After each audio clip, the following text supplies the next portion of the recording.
Now the accents are the icing on the cake. They're what's going to make this groove feel really, really confident. Now if you're familiar with the Drummer's Almanac and you know our accent workout, then this is going to be pretty easy for you. If you don't and you're unfamiliar with this, it's going to seem pretty difficult. So let's talk about our accents.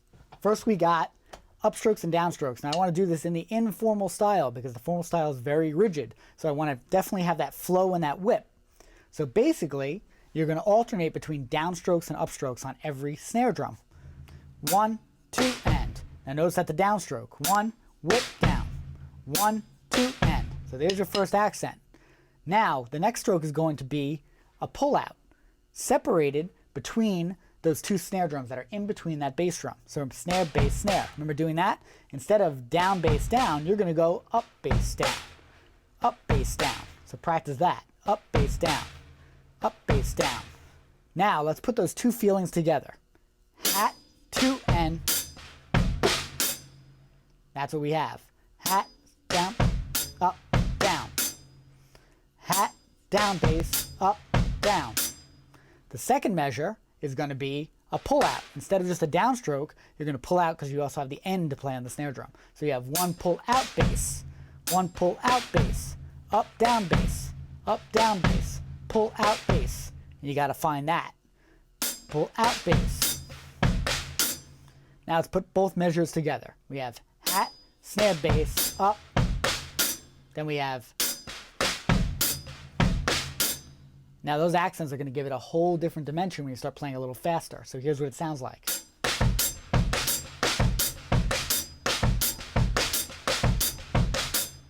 And now that gives us our finished, rounded out groove. Now of course you can voice this around the toms, you can put it anywhere you want, and it gives you a very nice, authentic sound.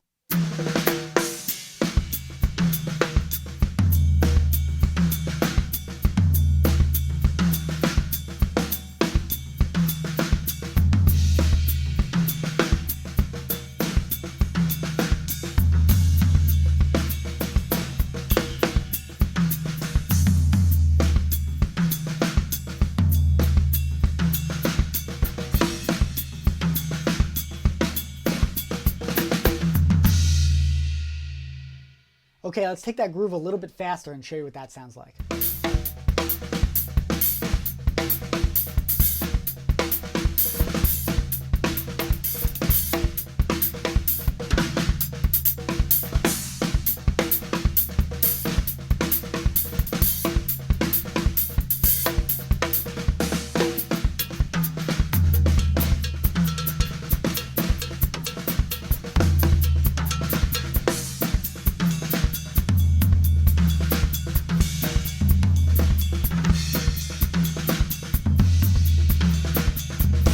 That's your basic rundown of a Songo. Of course, to really get into this groove and understand it, you want to be able to play it in time with music. So a great thing to do is get some kind of a play along, and I'd recommend actually the Tommy Igoe Groove Essentials. There's a really nice Songo chart in there that you could play along to. Of course, listening to artists like Michel Camilo and any of the authentic Cuban artists are really going to give you a sense of how this groove really works over the time.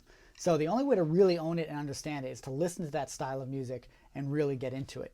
So I encourage you all to do that, and I'll see you guys in the next lesson.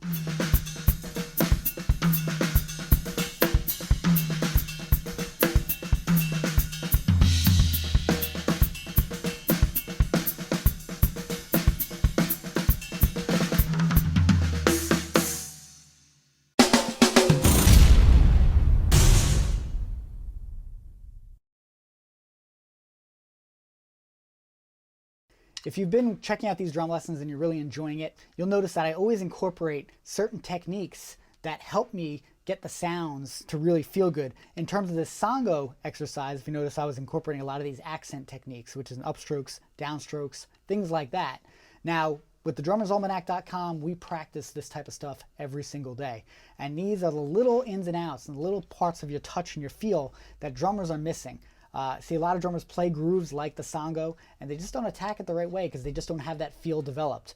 The biggest challenge I see with my students is that they might understand the technique, but they haven't put the time in. They really don't understand how to sit there and focus to get these things under their hands and inside their body to really own the style of accenting.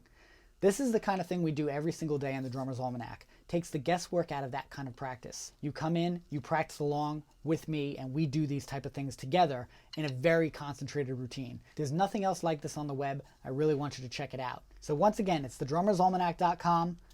I'll see you guys there.